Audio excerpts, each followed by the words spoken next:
Hey everyone, Steve here. Today I'll be talking about my views on how the COVID-19 pandemic will impact society as a whole. We can probably all see that the impact will be monumental. It will shift the way we see human interaction, our work, our social life, and maybe even our cultures. Let me begin with something I read about once. I forgot where I read it, but it states, human behavior can be entirely shifted if the activity is done daily for 66 days. This is not simply a habit that is shifted. It's well known that you can form a new habit if you change what you're doing for 7 days. But this is a total shift in human behavior. It actually means you no longer behave the same way you did before. You shift to a new behavior in 66 days. As we all know, this pandemic is expected to last for months, if not maybe years. Our only hope for normalcy will be a vaccine or cure for this coronavirus. And because of the vaccine testing process, it will not be available for 12 to 18 months. Even if we're lucky enough to find a treatment for COVID-19, it's already beyond the 66 days. So this period of self-isolation will fundamentally change the way human beings behave as a species. Let me give you an example. Next time someone coughs when you're eating at a restaurant will probably automatically trigger an instant reaction in your head. Next time you head to a large party, you probably recall how unsafe this activity can be. Because our human behavior has been shifted, even normalcy in the future will be different from what we are used to in the past. So how will this future look like? Let's start with the obvious. I believe people will choose to avoid being in environments where the spread of any disease will be the highest. For example, air travel or cruise ships. These are environments where viruses spread the quickest because people are in a self-contained vessel with nowhere to escape to.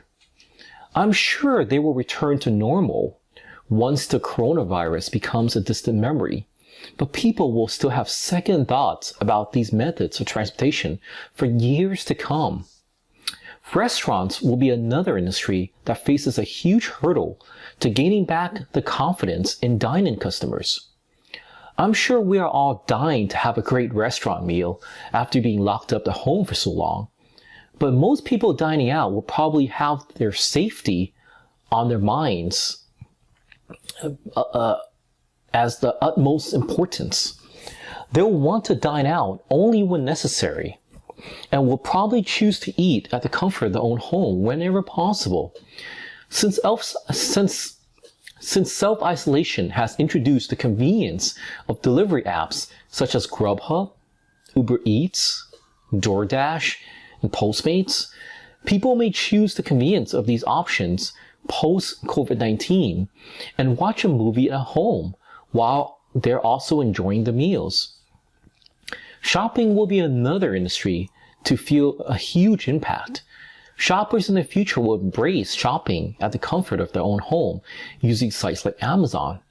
The way we conduct business will see a huge impact, such as the necessity to physically meet clients or have boardroom meetings when you could do it through video conferencing software such as Zoom, Microsoft Teams, or Google Meet. Businesses will realize that workers can be just as productive working from home. This will reduce demand for high-end commercial real estate properties. So let's talk about the less obvious impacts to society. Having been through a pandemic, this generation will prioritize health and safety for years to come. Workers will demand good healthcare coverage as part of their compensation package. Even those in lower income brackets will realize that healthcare is a must with any job. Elected officials understand this, so legislation and election campaigns will put this into focus because people will demand this I'm sure Congress will understand the importance of stronger health coverage laws post-pandemic. So let's talk about savings. During the 2008 financial crisis, millennials have realized the huge impact a recession can have on their lives. They were unable to secure jobs and unable to afford to buy a home.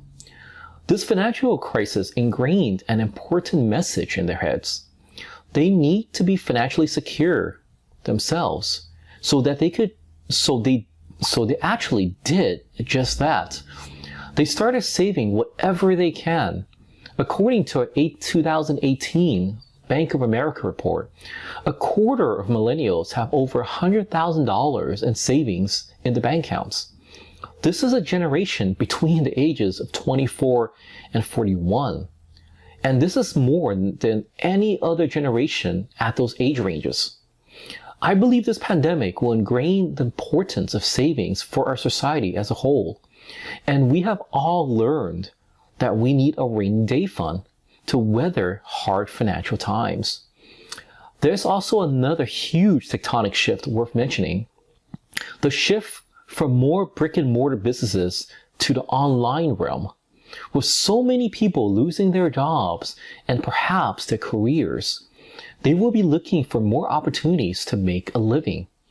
Having so much time on their hands, I'm sure many are looking for opportunities to make money online now.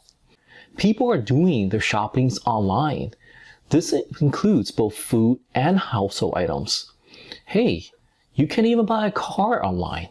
Simply order one at Tesla.com and it'll be shipped to your door. So as more of the money will be spent online, naturally industries will see a huge shift to online revenues.